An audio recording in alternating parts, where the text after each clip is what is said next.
I think so often, and I know I've mentioned this on the show before, but when you and me had Chinese food in New York with so funny. and So that fucking funny. that old guy, we were at one of those it was a circular table that had like the Lazy Susan or whatever on it, so you could like in the middle, so you could like spin it around and share at like a family style dinner or something. But like we were on the other side of this big circular table from this other group, and it was just like, yeah, we had our plates on the Lazy Susan, and the guy on the other end of the table kept like using it. I know.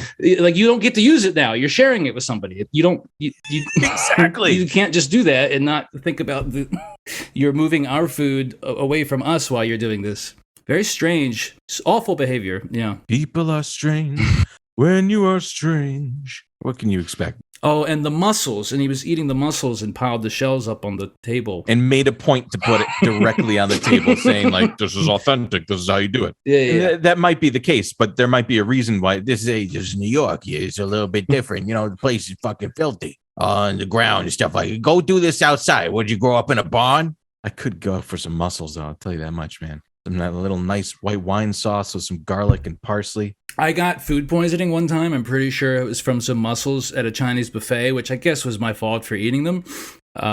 But yeah, so I've never been able to bring myself to eat them again. We are Eat the Rich. We should rebrand as like a food safety. We should do more. We should do PSAs. We should do about like food safety and, fire safety and all that stuff. And perhaps, wearing seatbelts and all that sort of thing. I mean, it's important. We have to keep ourselves safe as comrades while we're, well, I can't say what I really want to say. It really is a shame too. I wonder where the line. Let me stop here before anything gets weird and actionable. Okay. Because I was like thinking about the Dwight Bites Patreon episode that we just put out, and just thinking about like Kirsten Sinema and Joe Manchin and stuff, and I was just like, motherfucker, man, if I can't really say what I really want to say, let's just start here. Let's start this fucking thing. Let's talk about this Epstein psycho. All right. Now when I was a young boy, about the age of 5, my teachers taught me I could be the greatest man alive. They told me I could change the world, be whatever I wanted to be. There was no one in the world like me. Every one of us was so unique. I'd not be an average man. No sir, I'd be no average man.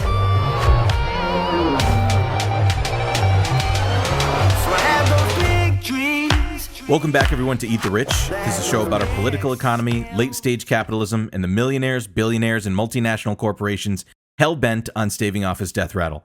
I'm Dwight, and today we have with us Chris. Howdy. Let's do it, man. Let's do it, man. Fucking Leon Black, huh?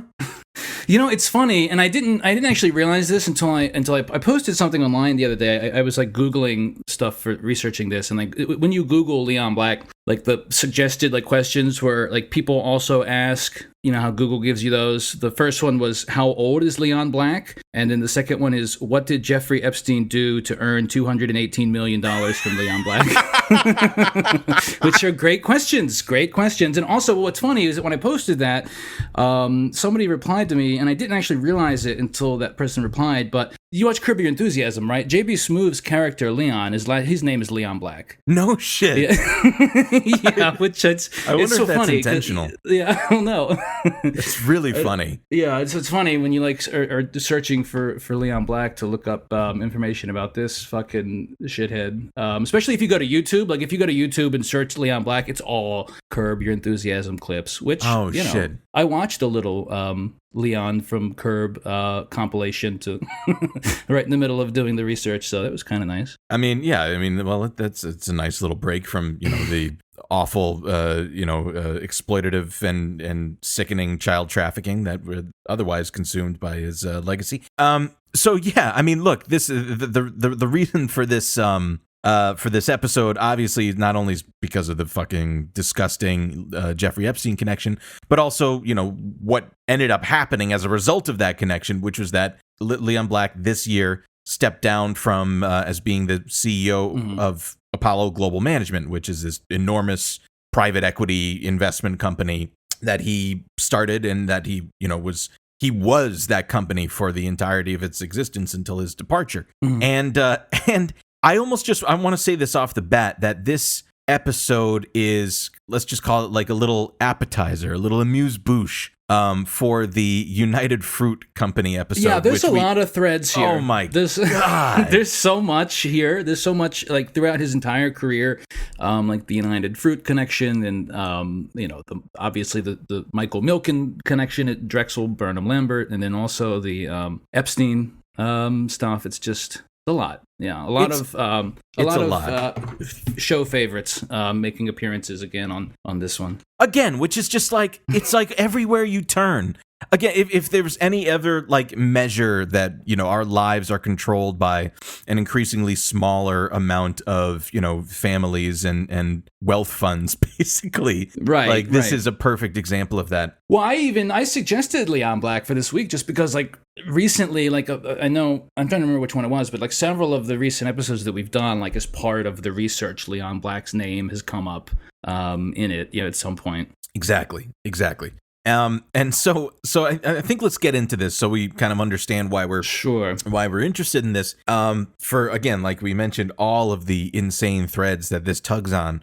So let me just explain very quickly the I'm sorry, I'm already laughing because I listened to this YouTube interview with him on it was part of Goldman Sachs's like talks at Goldman Sachs. Did you happen to watch any of that? No, that's my favorite show though. Yeah. So we should mention too, and this is a spoiler for the episode that we do on United Fruit, is that so Leon Black was born in. I'm just going to get right into his background here, but Leon Black was born in Manhattan. He was the son of Eli Black, who was at the time like the head of and the owner of United Brands Company, which is like United Fruit, and he ended up jumping out of the building and killing himself because of, let's just say, investigate. We'll save it to the next episode. But I thought what was interesting is in the conversation that he has in this like talks with Goldman Sachs thing, is that he was just the interviewer, who was also like a Goldman Sachs executive, just glosses over it entirely. And in fact, Leon Black refers to his father as a conglomerateer, which I thought was a very interesting descriptor that he is clearly thinking about a lot. He's thought about a lot in his life. We have to. There's so much more we could get into on United Fruit in a later episode, but we have to. I feel like we have to at least mention the reason why he killed himself. Please. Yeah. So he apparently he had he just like the Securities Exchange and Commission had discovered that he paid a $1.25 million bribe to the president of Honduras.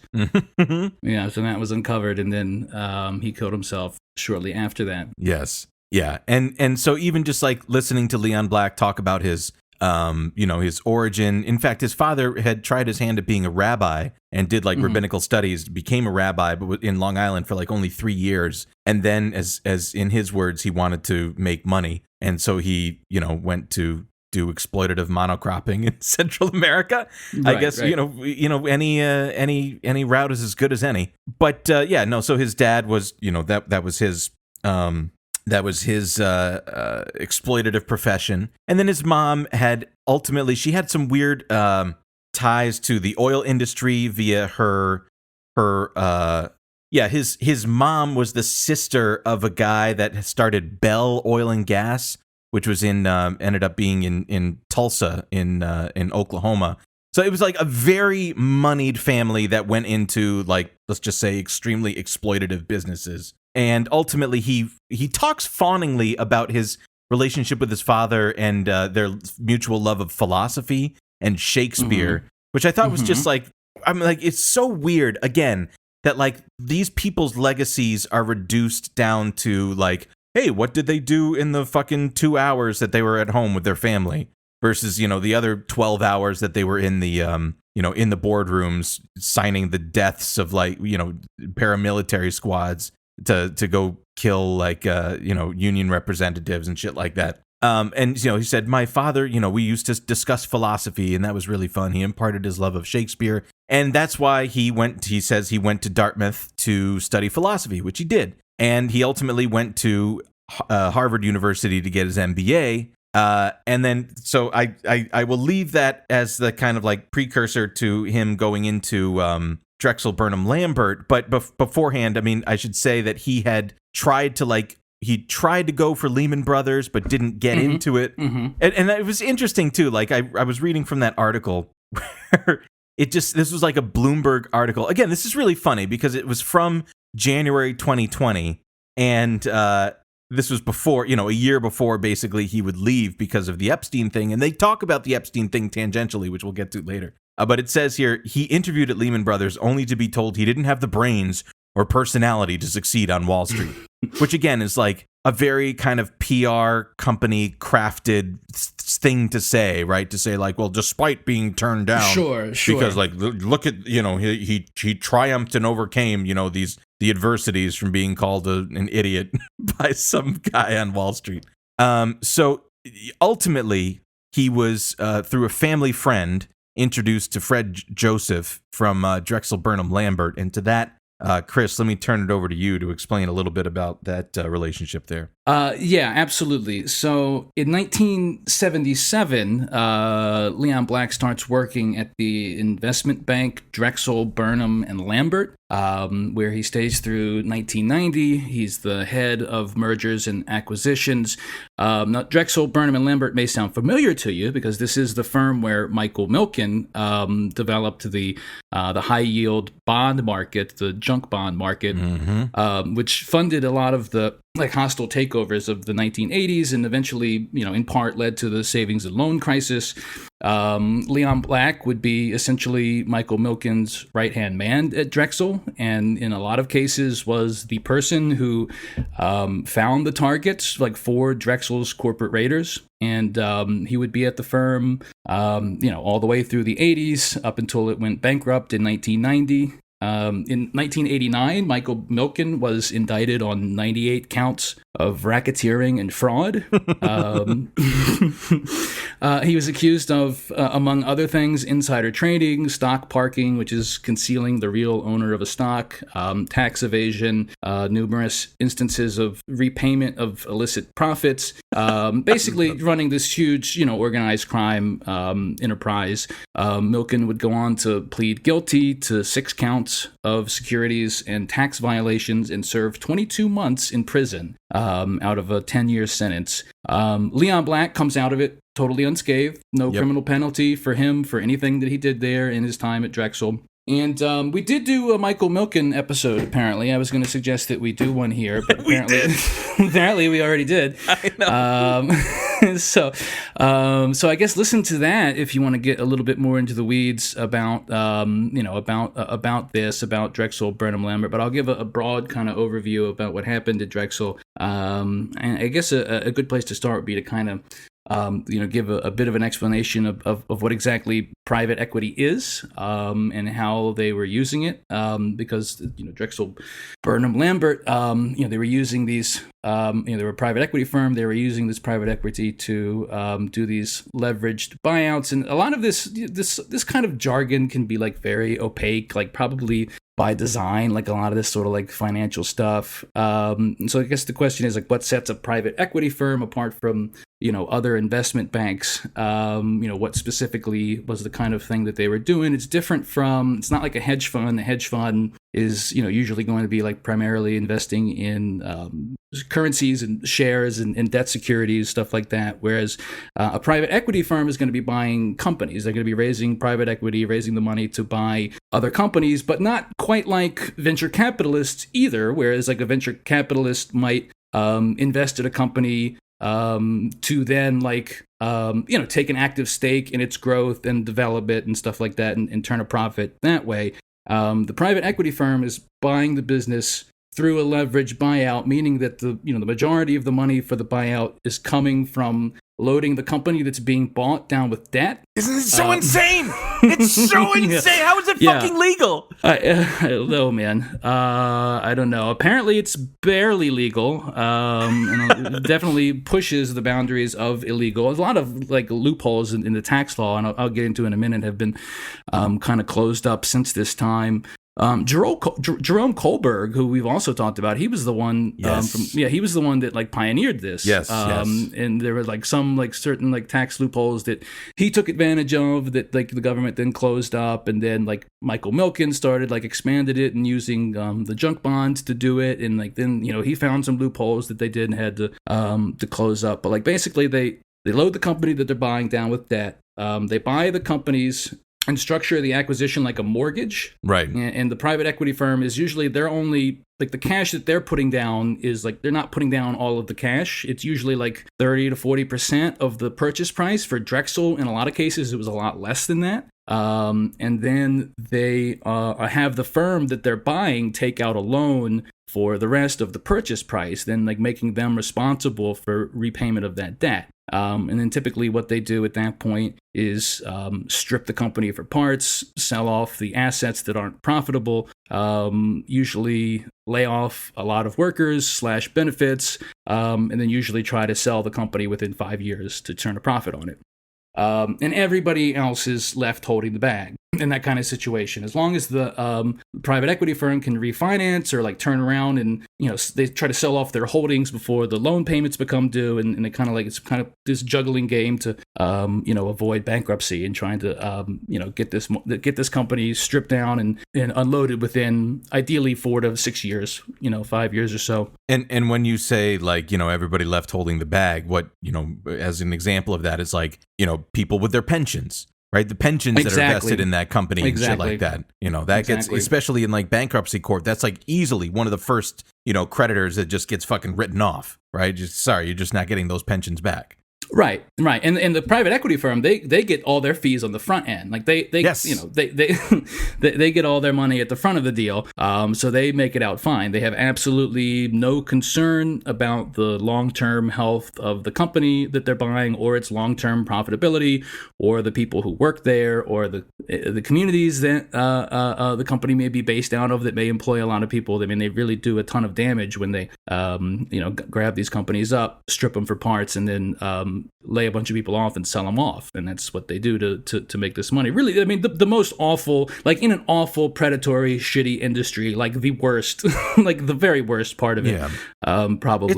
It's like having a truck make a delivery, but you hurdle it at a wall at 80 miles an hour, but they unload the truck first. Yeah. But like they don't even use the profits a lot of times of the company that they're buying to like pay down the money they borrowed. They're just they use the profits as a basis to borrow more money. And then they like issue new loans. New loans are used to like issue dividends. Unbelievably corrupt. Right. Yeah, absolutely. And like I mentioned earlier, Jerome Kohlberg, friend of the show, from Kohlberg, Kravis, and Roberts, he was the one that kind of pioneered this thing in the I believe starting in the 60s and in the 70s. Michael Milken and Leon Black's big innovation in this was using junk bonds, which Michael Milken, he joined Drexel a few years before Leon Black. He was already kind of, even before they started using it for these leveraged buyouts, he was the one that saw the value of the way that these junk bonds could be used. It was Leon Black who came up with something that they called a highly confident letter. This was first used in 1983 when they were funding Carl Icahn's attempted takeover of Phillips 66 because of like Icahn's reputation as a corporate raider and junk bonds perception as being risky and low value. They were having difficulty getting the funding from any banks. They were having trouble getting any banks to lend the rest of the money after Drexel's contribution. Because like I said, Drexel, they contribute only so much of it, and then the company that they're buying has to get the loan from the bank for the rest of the money, but they were having some difficulty getting the bank to actually lend them this money. So they wrote a letter to the bank saying that they were, quote, highly confident that they would be able to raise the required debt in time to fulfill Icon's obligation. Because Michael Milken at this time, all the money he'd been making with these high yield bonds, these junk bonds, he had this reputation at this time for being able to make markets for any bonds that Drexel sold. I mean, it was basically all they had to do was write this letter saying that they could raise the money even if they hadn't actually done it yet, and like that was as good as gold for a lot of these corporate raiders that were getting getting some of their funding from Drexel. T. Boone Pickens is another one that that Drexel financed. Ted Turner, KKR, again, Drexel financed several of their leverage buyouts, including their successful bid for RJR Nabisco, which I'm sure we've talked about previously on the show. And I wanted to read something briefly. I got this book called The Buyout of America by Josh Kosman, and it's all about private equity and private equity firms. And there's just a brief excerpt in here I wanted to read from a little bit, because this gives an example of kind of an example of exactly what I'm talking about. And this was a hostile takeover that Leon Black did with KKR in 1986. So starting reading from this book here. Armed with this new infusion of money, in 1986, KKR and Leon Black at Drexel engineered the $8.7 billion buyout of Beatrice Companies, the largest leverage buyout up to that date. This marked the first time KKR bought a business despite its management's reluctance to sell. Hostile buyouts such as this were soon to become more frequent and more hostile. In the case of Beatrice, KKR reached above CEO James Dutt and went straight to the Beatrice board of directors, persuading them to negotiate. After Dutt quit, KKR continued its discussions with Beatrice. When the deal was closed, KKR put down $402 million of its own money against a purchase price of $8.7 billion. That's once again, what is that, like 5% or something like that? Yeah. It's silly. Within a few years of purchasing Beatrice, KKR dismantled it, selling most but not all of the pieces for about the same price it had paid for the entire company. The pieces sold off included Tropicana to Seagram's, the Beatrice Dairy Products division to Borden, Avis Car Rental Company to LBO leverage buyout firm Wesray, and Coca-Cola bottling operations that spanned 9 states to Coca-Cola. 9 other divisions, including Samsonite Luggage, were folded into one separate publicly traded company. Then in 1990, KKR sold off what was left of Beatrice, the Swift, Weston, and Peter Pan brands to ConAgra for $1.3 billion. In doing so, KKR made about 3 times its money, proving that Beatrice's parts were more valuable than the sum of the whole. It says initially the success of this deal was the talk of the town. The company was dismantled, KKR made a nice profit, but as more of these hostile takeovers hit the press and the layoffs that came with them rose, the media began referring to the LBO kings as a new breed of robber baron. I mean, that's correct. Yeah, and again, this is just one part I wanted to read here, because this was what I was mentioning earlier about this tax loophole. Because at the time when they did this deal, Leon Black and KKR, when they did the Beatrice deal, there was a tax loophole where they didn't have to pay any taxes on the profits that they made by selling off business divisions of a company that they owned. So they did this hostile takeover of this company. They stripped it of, many parts of the company. Then they sold these business divisions off and didn't have to pay any taxes on any of the gains that they made by selling those divisions off. It says the government in 1987 ended the ability of new owners to sell off business divisions without paying taxes on the gains, making it unprofitable to buy a business like Beatrice and smash it to pieces. By this time, it had also stopped companies from claiming the money borrowed to finance takeovers as depreciation. The original loophole, this is the one I was talking about earlier, this is the one that Kohlberg originally identified, was borrowing the money that they're claiming that the money that they're borrowing to finance the takeovers, claiming it as depreciation.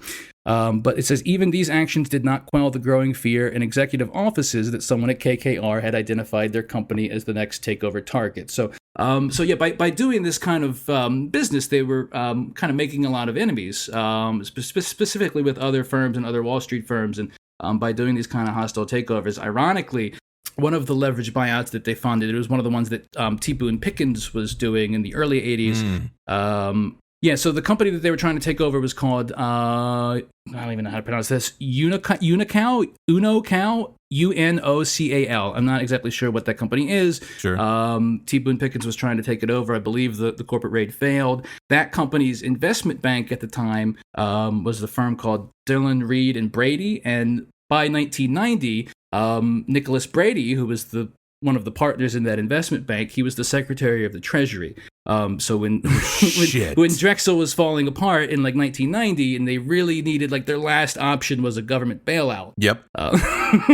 Yeah. Isn't that incredible? Yeah. But anyway, so yeah. Speaking of which, all good things have to come to an end. So the beginning of the end for Drexel and Michael Milken comes in 1986, when Ivan Boesky, another person, I believe we've mentioned a few times on the show. You know it, man.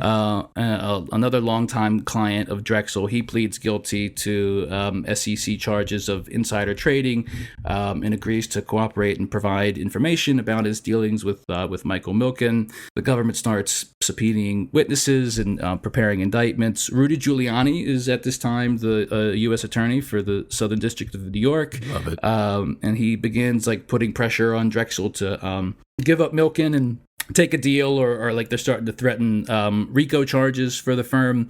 So this scares the shit out of Fred Joseph, who you mentioned earlier, who is actually the CEO of, he's the one who's the CEO of Drexel, but like Michael Milken was calling the shots, basically. Everybody knew, like, Michael Milken, his division was the big moneymaker. Everybody knew that he was really the kind of the boss there. But they begin. Gordon Gekko, by the way, in the movie Wall Street, is largely based off of Ivan Boesky. Yeah. And in fact, Ivan Boesky was the guy that said greed is good. I mean, was he? Okay. Yeah, I mean, it's hard to even fucking overstate, like, how corrupt and psychotic these guys are. But all right. So Giuliani's threatening RICO charges. This is scaring the shit out of Fred Joseph, the CEO, so he decides he has to settle with the government, and they force Milken out. I did want to read another, this is kind of apropos to nothing, but I wanted to read this. I just found this anecdote funny. This is from an article called, what is this called? The Last Days of Drexel Burnham. This is Fortune magazine. Then the Giuliani team infuriated the Drexel board by demanding that the firm's employees waive attorney-client privileges in any future investigations. What? That meant the employees could be prosecuted later on the basis of information that they had given Drexel's lawyers, who were preparing the firm's defense. On December 19th, the board voted overwhelmingly not to settle. That night, the corporate finance department held its Christmas party in the grand ballroom of the Waldorf Astoria Hotel. Board Chairman Robert Linton appeared on stage to sing Rudy the Red-Nosed Reindeer, with lyrics that made it clear Rudy was no reindeer and Drexel was remaining defiant. The crowd of about 800 people went wild, screaming, and began banging the tables. One skeptical senior investment banker recalls going over to Joseph, this is Fred Joseph, sticking his finger in Fred's stomach and saying, "I hope it's not helium in there like the Macy's Thanksgiving Day balloons." The fuck? What the fuck is wrong with these people? So this is 1989. Milken's forced out. After Michael Milken's forced out, they restructure the firm around Leon Black and this other guy named Peter Ackerman. Black becomes the new head of corporate finance. And this is, like I said, this is 1989, and I'm sorry. Can you just imagine in the year 1989 becoming the head of corporate finance at Drexel Burnham?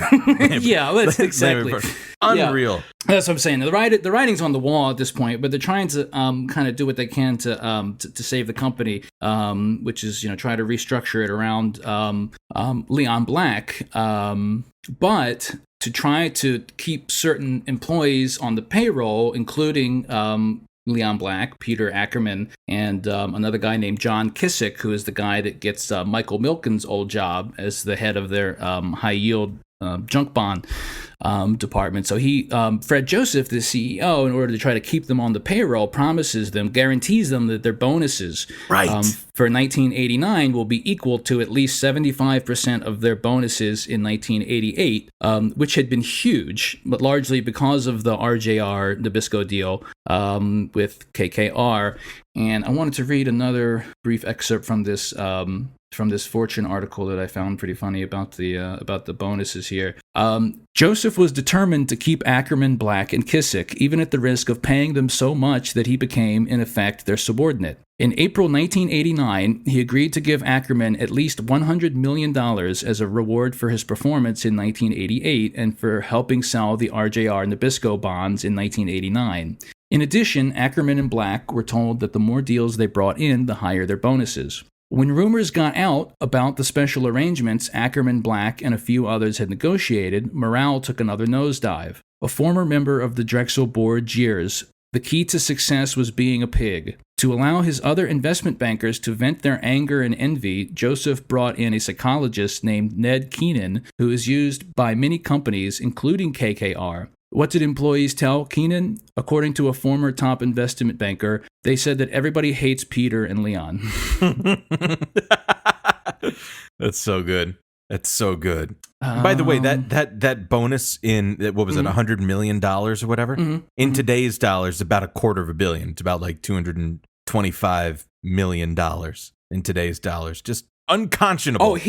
Oh, hold on, let me find it. Oh yeah, Leon Black was pissed off about his bonus as well. Let me see. Oh, here it is. When the bonuses were announced in December, Leon Black was perturbed at how small his was. A mere $12 million. Jeez. According to several Drexel officers, Black went home and sulked for a couple of days before Joseph relented and gave him $3 million more. So 15 million was his bonus. In today's dollars is $34 million. Can you imagine? Yeah. Like and even just like if you had $34 million, like why fucking work ever again? Right. Why also, ever do that? Also being given to one of the people literally most responsible, along with Michael Milken, for like tanking this firm with their criminal activity. And even if like you were, let's just say you were even cynical about it, and let's say like even if you were to be like, look at it from a capitalist point of view, not say, hey, I'm going to give 30 million of it away and just live like a king on 4 for the rest of my life. Even if you were to just like give all 34 million of it over to like Charles Schwab or like some other investment wealth management firm, like it would grow so much. Like you would be richer every year. Like that's what like people like us, like working class people, like don't understand, that we've like listeners of the show will understand, because we've like come to understand how like capital accumulation in general is the only thing that matters, because just by it has its own gravity, and just by having it to near other money, it gets larger. That's just how it works. But of course, this guy was far from done. Right. No, absolutely. And so yeah, even in like this is 1989, still the last year of I believe like I think it was in February, very early 1990 that Drexel goes bankrupt. One last thing I think I wanted to read from this article here. It says Black, Ackerman, and their colleagues were determined to prove that Drexel could still do better deals than any other firm. This is like, after Milken's forced out, they're trying to prove, that they're still big shots, that they got a lot of money to throw around, so they start trying to do these big deals. In the first half of 1989, its market share actually increased to 70% versus 40% for the first half of 1988. But much of that came from the 2 big bond offerings that Drexel managed for the RJR Nabisco buyout. And now doing deals was putting the investment bankers themselves increasingly at risk. Like everyone else on Wall Street, Drexel had to compete by putting up its own money as a bridge loan. In the past, Milken's network of ready buyers made this practice unnecessary. Kissick tried hard to stop questionable deals but lacked the needed clout. As an investment banker, he knew little about selling and trading junk bonds and was still broken up over the firm's shabby treatment of Milken. Among Drexel's worst-selling underwritings of 1989 were those that Leon Black did to help William Farley, the T-shirt titan, take over textile maker West Point Pepperell. Farley needed over $1 billion to swing the acquisition, and Kissick questioned whether such a deal could be sold. But Black did not want to see Drexel Welsh on its promise to raise the money for Farley, so he and Ackerman bolted through. Unfortunately for the firm, Kissick's concerns were verified by the market when Drexel failed to sell $250 million of the paper and had to inventory the stuff. Jesus Christ. So this is late 1989. by early 1990, I believe in January, the junk bond market collapses pretty much completely. In January of that year, Drexel loses $60 million. They were trying to keep the company alive by like moving assets to their holding company. But then like the next month in February, the holding company defaulted on $100 million worth of loans. And by this point, the writing's on the wall. They've been shut out by all the banks. Nobody will do business with them. Nobody will extend them a line of credit. So on February 13th, Drexel files for Chapter 11 bankruptcy. That very same month, Leon Black founds Apollo Global Management, where he will go on to do very much a lot of the same shit. That's correct. I suppose this is where I come in here with Apollo. Sure, yeah. I think because we're keeping this on Leon Black and all that stuff, I didn't want to get into like Apollo itself too much, but it's largely much of the same stuff. I will, for a little color here, read from the same Bloomberg article I'd referred to earlier from January 2020. This was by Caleb Melby and Heather Perlberg, called "Nobody Makes Money Like Apollo's Ruthless Founder, Leon Black." And I love this. It says, the private equity CEO with a fearsome reputation skates on the edges of other people's catastrophes and manages to walk away richer. And I love, I'll just read the first few paragraphs and you'll understand, because there's one line that I just can't get enough of. It says, Leon Black, the most feared man in the most aggressive realm of finance, wants you to know he's misunderstood. They're always so oppressed, aren't they? Isn't it incredible? Not about the feared part, but that much is indisputable. Black built his company, Apollo Global Management Incorporated, by buying struggling businesses with huge piles of debt at bargain basement prices, imposing austerity measures on the staff, and extracting huge dividend payments and management fees. It's everything that we described. But even when you just like hear it in a sentence, it's like, can you like? It's like a fucking steroidal capitalism, right? Because like capitalism is meant to exploit, right? Exploit the workers and put the profits into the hands and the decisions into the hands of the capitalists that own it. But these people do it on a fucking speed run. So it says many of Apollo's most lucrative deals have been from companies other firms wouldn't go near. And Black is concerned that this left him with a reputation for taking on inordinate risk. And this is my favorite line from this. We've actually made our most money during recessions, he says, growing agitated, as his face reddens over his blue Hermes tie, his incongruously soft voice, and it is a soft voice. Maybe we could, I don't even know that there's an appropriate thing to play here, but it's like a really wimpy voice, frankly. Oh, really? Yeah. I don't think I've heard him, actually. I believe my YouTube search ended at watching Curb Your Enthusiasm clips. Yeah. Can you play a little bit of the clip of him at the Goldman Sachs thing quickly? I am a big believer in the private equity model. I think that, if you look at the track record of the industry, whether it's 3 years, 5 years, 10 years, it's produced the best returns, more so than debt, than real estate, even than venture. And I think given the underfunding of a lot of the pension industry, this is really important. This is what's helping teachers, firemen, policemen, government workers. I'm very proud of what we do in private equity. So I don't know. He's just got like a little wimpy voice. But it says he stabs a pile of printed out emails with an eraserless number 2 pencil. Everyone else is running for the doors, and we're backing up the trucks. I thought that was just a sick line. It says here, the most recent recession, triggered by the 2008 financial crisis, created an unprecedented opportunity for private equity firms, and few have taken better advantage than Apollo, Wall Street's apex predator. During the past 10 years, its assets grew sixfold to more than $320 billion. Black has amassed a personal fortune of $9.5 billion, which I believe now is more. I think it's like 11. Yeah, it is. Yeah. Something like that. Now at 68 years old, he has become the chairman of the New York's Museum of Modern Art in 2018, a coronation of sorts among the wealthiest of the wealthy. His office, which is guarded by a display of antique French long guns, and his spectacular views of Central Park, is just above that of Henry Kravis, the most infamous corporate raider of the 1980s, of course, of KKR. just unreal. It's really unreal. And to color this a bit more about like, your understanding of Apollo, and again, I don't want to get too much into it, but it says, who bears the risk in situations where black is involved is a more interesting question. And this echoes everything that you were talking about, Chris. A private equity takeover can involve deep payroll cuts, massive asset sell-offs, and taking on dangerous levels of debt. Yeah, literally most of the companies that are targeted for leveraged buyouts go bankrupt. They just go under. Literally most of them, yeah, and that's like part of the deal. Like they don't care because they're getting their money on the front end. They're willing to take the risk, and it's not even like this is still going on. I mean, right? And who pays for bankruptcy courts? Like we do, sure, right? Like we it's a government agency. We pay for that shit. The process can mortally wound a company and trigger zero-sum fights over the corpse. We know this. Even if you don't know Apollo, you know its targets. Caesar's casinos, Claire's jewelry stores, Linens and Things, all purchased just before the financial crisis and driven to bankruptcy under Black's watch. That's not always the outcome, but when it is, creditors are on the hook.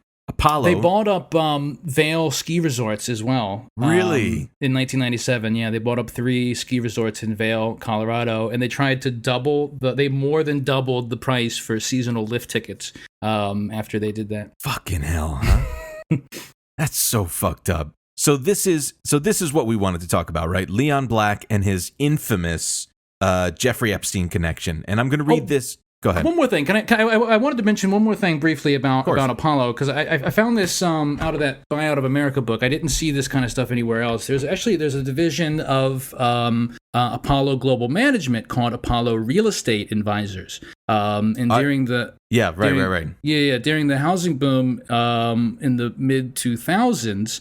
They partnered with another group called the Vantage Group to buy more than 90 rent-regulated buildings in New York City, mostly in like Washington Heights and in Queens. Wow! And bought the buildings, very much kind of the same style as a leveraged buyout, where they acquired the buildings by having it borrow most of the money to finance the buyouts. And then putting pressure on the, acquired property to increase earnings, in a lot of instances by intimidating tenants to leave so that they can get new tenants in that they can charge higher rents to. I'm just going to take a quick breath after hearing about that, because the thoughts that just crept through my mind, buddy, I cannot share. That is very fucking disturbing. That is very disturbing. So, oh, Jesus Christ. These people need consequences.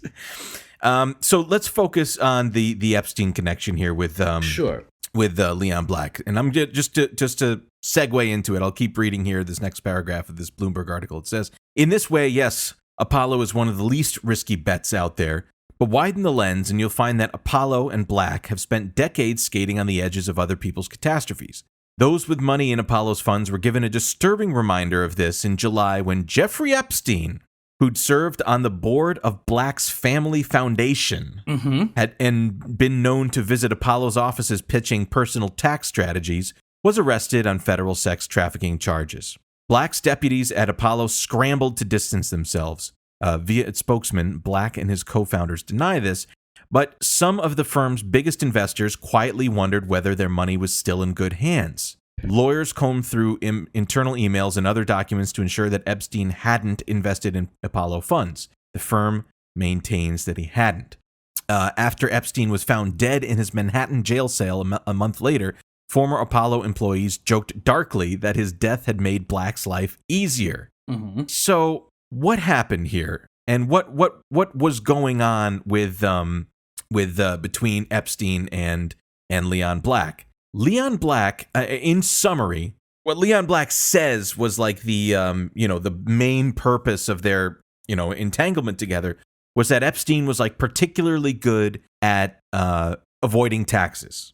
And while I don't doubt that was true, it's just funny that why did Leon Black give the guy so much money? And he did. He gave Jeffrey Epstein, I think you said like 200 million, something like that, dollars. Yeah, I believe it's 158 million that he paid to Epstein between 2012 through 2017, all of that after his first conviction. Yes. But I believe that there is another $100 million in there as well. Right.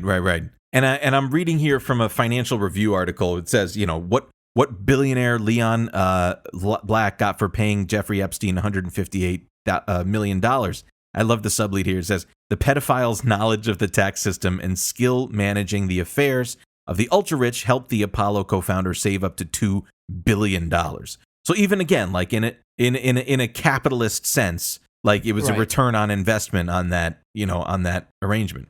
Well, it's funny. It's funny as well, like, because there's so many people that had like connections to Epstein that like it can be proved that they gave them large sums of money, but they always try to say that it was for some sort of like investment advice or some sort of bullshit like that. Epstein didn't really. That's not really what he was doing. But it's funny, like in this case, that like Leon Black's like, no, it wasn't. It wasn't hush money for the tapes he has of me. It was I was doing tax evasion. That's all it was. So that's what's so crazy. Like out of there's tax firms with fucking thousands of lawyers that are paid hundreds of thousands of dollars a year to figure out ways for you to save on your taxes or whatever. So yeah, I mean obviously, Chris, like the fucking the dubiousness of that defense is like. Come on. Right. There's I saved this one line that I thought was funny from this letter that Leon Black wrote to investors at Apollo. We gotta read through that. Yeah, I want to read through that too. Oh, you want to read through the entire thing? I had one line that was really funny. It says, quote, It is true that I paid Mr. Epstein millions of dollars annually for his work. It's also worth noting that all of Mr. Epstein's advice was vetted by leading auditors, law firms, and other professional advisors. I guess he didn't check with a PR consultant about any of that. Think about that for a second. Like even if you were trying to, lower your tax burden or whatever, and from what he says, he was able to do so by $2 billion. Right. But because of the advice that Jeffrey Epstein gave. But like again, like was that if you had gone with one of the other insane prestigious tax advisory firms and only saved $1.7 billion, like was that $300 million worth being associated with a known fucking pedophile? Like, right. And in fact, just reading from this Financial Review article, it says here, Leon Black viewed Jeffrey Epstein as a, quote, confirmed bachelor with eclectic tastes who often employed attractive women. It's like, oof, buddy. It says here, the private equity titan was willing to overlook that Epstein had served 13 months in a Florida jail after soliciting an underage prostitute, which he didn't even serve in the jail entirely, right? He was out on, he had to report basically to go to sleep. Right. That was partly because Epstein claimed the girl had lied about her age, while Black, co-founder of Apollo Global Management, believed in second chances, particularly for his well-connected friend. So what happened as a result of this, I want to open up this investor letter here.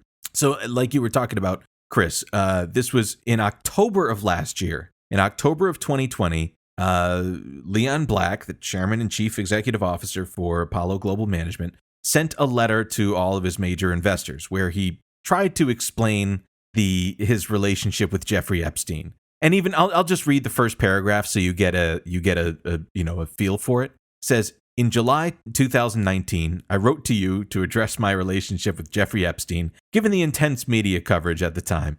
As I stated then, there is nothing more important to Apollo and to me personally than our relationships with our investors and limited partners in the funds we manage. Earlier today, the New York Times published a story describing my relationship with Mr. Epstein. I am writing again to make sure that you have all the relevant information. And of course, he goes on and to explain the things that you list. But again, like if you're having to, on the day that a New York Times article comes out and scramble to put this together, it's not even justified. Like, no, I mean, like literally the letter isn't like, how it should be like justified where the text goes all the way to the right side of the page. Mm-hmm. Like they didn't even do that for this. It's just like, I don't know. It's just like a little thing. It just seems rushed. But, at the end of it, he says, like, I intend to cooperate with everything, blah, blah, blah. But what he ended up doing was saying, hey, I am so confident that, everything is above board here that I'm going to advise the board of Apollo Global Management, my own board, of which he is the chairman, to appoint an independent law firm to do an investigation on me about whether or not my relationship with Jeffrey Epstein, what was the nature of Jeffrey Epstein's influence on the firm, right? So that was the big question. So they retained the law firm Deckert, and it's really interesting. I'm just reading from a Vanity Fair article from earlier this year, from January 2021. So this was like 2 months before he resigned. It says, Deckert's report, I'll just read the title of it, is What a Sad Tale of Sycophants. Wall Street Isn't Buying Leon Black's Epstein Story. Deckert's report, that's the law firm, report on the Apollo co-founders' decades-long dealings with the late convicted sex offender. I love that. Including payments of $158 million, is raising eyebrows and more questions on Wall Street. One lawyer dismissed it as a whitewash. And I'm just going to read a little bit of this article here. It says, nice try, Leon. You must think we're pretty stupid, gullible, or insane to believe the tale you spun to Deckert, the Wall Street law firm, about your decades-long involvement with Jeffrey Epstein, the late convicted pedophile. Well, I, for one, this was by William D. Cohan, by the way, in case you were wondering. Well, I, for one, am not buying it, not any of it, and neither are other smart Wall Streeters. What a sad tale of sycophants was the way one longtime Wall Street banker explained it to me. Added a Wall Street lawyer, it's preposterous. So again, these are Wall Street guys speaking, like clutching their pearls over Jeffrey Epstein. Yes. Okay, sure. Isn't that sick? So it says here, in October, the Conflicts Committee of the Apollo Board of Directors hired Deckert to conduct a thorough investigation into the relationship with Black and Epstein, after the New York Times reported that Black had paid Epstein at least $50 million for Epstein's services. Over the years, there's been a lot of bad press about the relationship with Black and Epstein, and many rumors, but the Times report appeared to be the last straw for some of the members of Apollo's board.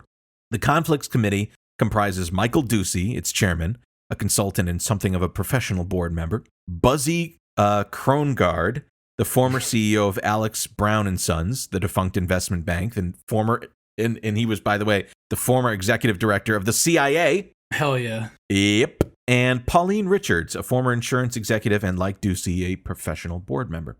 During its 3-month investigation, Deckert reported that it reviewed more than 60,000 documents voluntarily provided to it by Black, his family office, Apollo executives, and by Apollo's outside counsel, Paul Weiss. Deckert said it spoke to more than 20 individuals, some more than once, including Black, and also on a voluntary basis.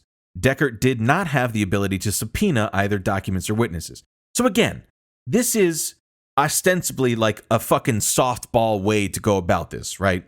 This isn't law enforcement. This is just some fucking white hat Wall Street lawyer that's being hired to like do this investigation. So it says here, according to the Deckert report, which was dated January 22nd and then filed with the Securities and Exchange Commission, Black and Epstein had a, quote, social relationship from the mid-1990s to 2018. They were introduced to an unnamed mutual friend. Black viewed Epstein as someone who was a very intelligent and knowledgeable regarding issues relating to estate planning and taxation. Again, as if like there's not anybody else that could have been doing that. Sure, yeah. In 1997, and this is sick, man, Black appointed Epstein to be one of the initial directors of the Black Family Foundation, established to facilitate his charitable giving. Black apparently was impressed that David Rockefeller had appointed Epstein to the board of Rockefeller University, a scientific research university on the east side of Manhattan.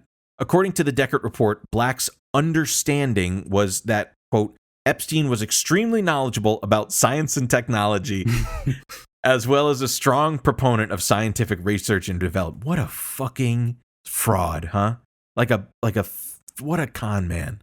Epstein had somehow convinced Black, one of the most gifted financial engineers, that he was the ultimate autodidact, exceptionally skilled in both the arcane rules of tax structuring and estate planning, and also of scientific research.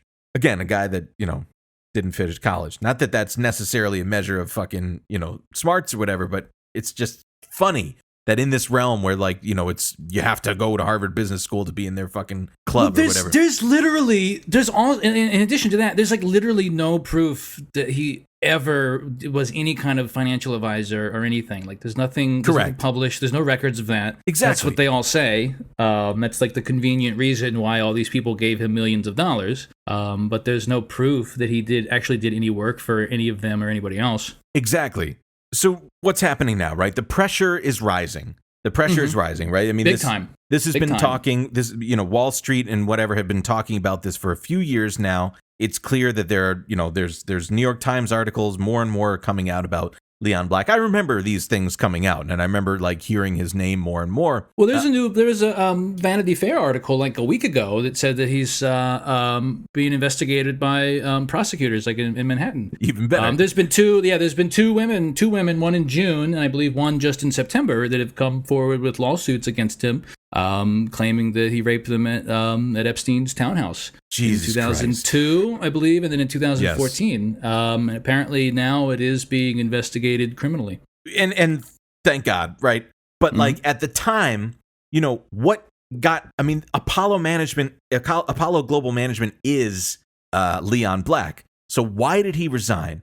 So there was a Financial Times article from October 2020. So this isn't long after the New York Times stuff came out and the Vanity Fair things that we were talking about. And it says here, Apollo investor halts new commitments over Leon Black's Jeffrey Epstein ties. It says one of the biggest U.S. public pension funds has frozen new investments with Apollo Global Management as growing concerns about Leon Black's relationship with the late pedophile, take a toll on the private equity group.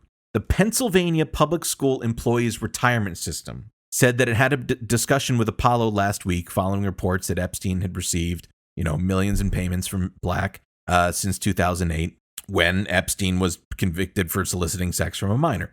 After that conversation, the investment team has informed Apollo that it will not consider any new investments at this time.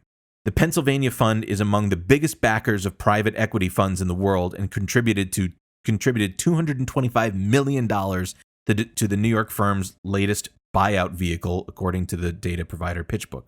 So to explain this, I mean, to those that don't know, institutional investors, you know, one of the largest kind of like institutional investors out there are these like state public pension investment firms, right? I can't remember what it was, but there was something that I saw recently that was like, yeah, that's right. I did see this recently. This was I don't know how recent this was because this was from 2013, but the Ontario pension plan, like literally like the public pension system for the province of Ontario, Canada, owns like a huge building on Madison Avenue via Vornado Realty Trust. Vornado is like a big like commercial real estate company that has a lot of commercial real estate in Manhattan specifically. And I was just like, it's just so crazy to me that this is like that thing about the accumulation of capital where it's just like it starts working for itself. And it's just like a public pension firm or a public pension, trust owns real estate in Manhattan. Right. It's just so bizarre to me. Again, so but they have like an enormous amount of capital, so there are their own investment vehicles. And there was another one here. It says the Connecticut State Employees Retirement System, which put $125 million into Apollo's most recent buyout fund, said that decision has been made, quote, under the state's previous administration, we have no plans to commit further capital to their funds at this time. So what does this mean? It means that Black's association with Epstein is becoming a liability to the firm. Mm-hmm. And that is where I think, aside from the fact that this guy has been, you know, associating with a known fucking pedophile for umpteen amount of years, where he really starts to get squeezed is when investors start withholding money from the firm, right? That's the sick part. And of course, here's the New York Times article from the end of January 2021. Apollo CEO to step down after the firm finds more payments to Jeffrey Epstein. And it says here, the founders of Apollo Global Management, one of the world's biggest private equity firms, engaged in a brief power struggle this weekend over control of the firm, a rift that opened up after an inquiry that revealed that one founder, Leon Black, had paid more than $150 million to the sex offender Jeffrey Epstein. So he announced his plan to resign. And in fact, that the plan was that he was going to resign before his 70th birthday, which would have been in July. However, it was in the end of March of this year, 2021, where he leaves a lot sooner than expected. And he resigns as CEO. Says here, I'm reading from another New York Times article. It says, Leon Black has relinquished all control of Apollo Global Management, the private equity firm he led for more than 3 decades, just 2 months after he said he would remain chairman following the revelation he had paid more than $150 million to Jeffrey Epstein. Oh no, here come the consequences of my actions. But again, this he's still a fucking, enormous billionaire. And you said, and I'm trying to see, yeah, so if I can just go quickly now to this Vanity Fair thing that came out. Oh, please, yeah. Unless you have it no, open. by all means. No, please, by all means. So here we go. So Vanity Fair from September 20th, 2021. This is written by Gabriel Sherman. Billionaire Leon Black allegedly raped a woman in Epstein's New York mansion, new legal documents claim. The woman, identified in the documents as Jane Doe, says Black brutally assaulted her in the third-floor massage room of Jeffrey Epstein's townhouse in 2002. Complete fiction, says Black's spokesperson. Today in new court documents, a former model is accusing Black of violently raping her at Jeffrey Epstein's Manhattan townhouse in 2002. The woman, identified in the documents as Jane Doe, says Epstein arranged for her to give a $300 massage to Black when she was a financially struggling single mother living in New Jersey. But instead, she alleges, Black brutally assaulted her shortly after they entered the massage room on the third floor of Epstein's mansion. Now that all very much jives, like the $300 payments, this all very much jives with the Epstein model of how he, exploited and assaulted these women. But it says here, a number of weeks later, she claims Black paid her $5,000 cash to, quote, help with her credit card debt. Mm-hmm. The suit says Doe didn't report the rape at the time because a friend warned her no one would believe her. And of course, this is how these things are, the pressure and the threat against these women, dissuades them from being able to, bring justice to these fucking psychos. So, yeah. And the other one, there's the other woman that has also filed a lawsuit. I guess it's also supposedly currently part of a criminal investigation, claims that this woman's a Russian model that claims that he'd raped her in 2014, which again tracks with, there's another recent article like a month or so ago that kind of outlined kind of Epstein's kind of the way he was doing his thing after his conviction and his later years, that a lot of the women were, rather than recruiting within the United States, a lot of the women were coming from Russia. They were coming from Eastern Europe and stuff like that. So there's very much tracks with that. Leon Black has, he's admitted, he's called it, he said it was a consensual affair. He's admitted to it. He's admitted to having sex with this woman. Right. I guess because he felt pressured that he had to. But yeah, supposedly, as of October 25th, supposedly there is a criminal investigation into this going on. Yeah. So maybe a follow-up episode at some point. Yeah, you're still hoping. Hopefully, something. It was funny too, and this is apropos of maybe very little.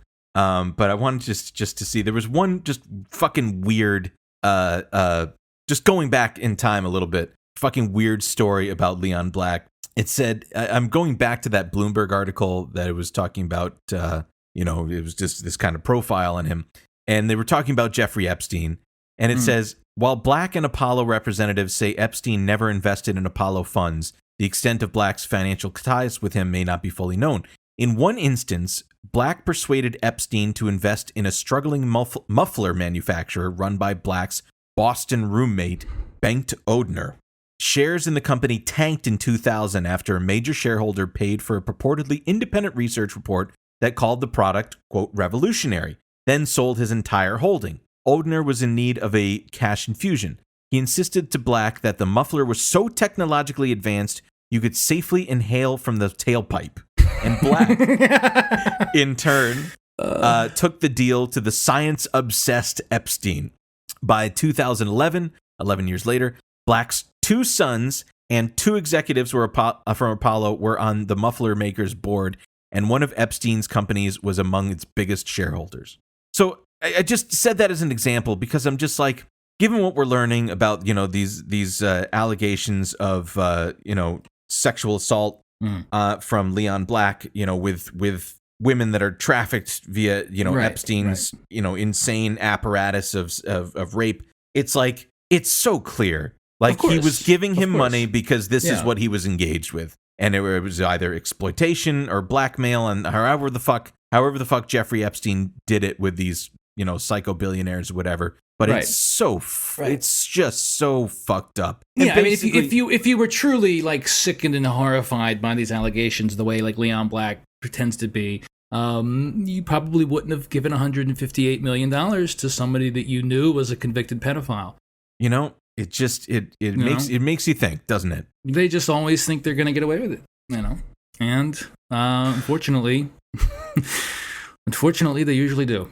Well, maybe oh boy, maybe he can Jeffrey Epstein's actions can be a mentor to Leon Black just one more time. Can I say that? We can't. Yeah, I believe so. We gotta get him. We gotta replace the non-toxic muffler on his car with the toxic muffler, and then lock him in his garage.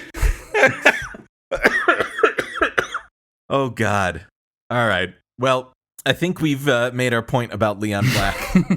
I think, God, these guys are just so fucking disgusting. It's so fucking gross, man. I can't. I just. Every time we learn about this shit, I'm just like I feel like a fucking gag. They are disgusting. And 101 into it as well. We can still. It's just so easy to just fuck any one of these guys. We've got United Fruit shit. We've got savings and loan crisis shit. We got Epstein shit. It doesn't stop. It's like a fucking there's a million bottomless guys pit. like this. Yeah. It's just fuck Jesus Christ. Oh God, I thought the fucking. The old Chinese food was going to be the worst part of today. Fucking, here we go. All right, let's leave it at this. We get it. Stick to fucking set up some Google alerts for Leon Black, and let's see what happens over the next few months.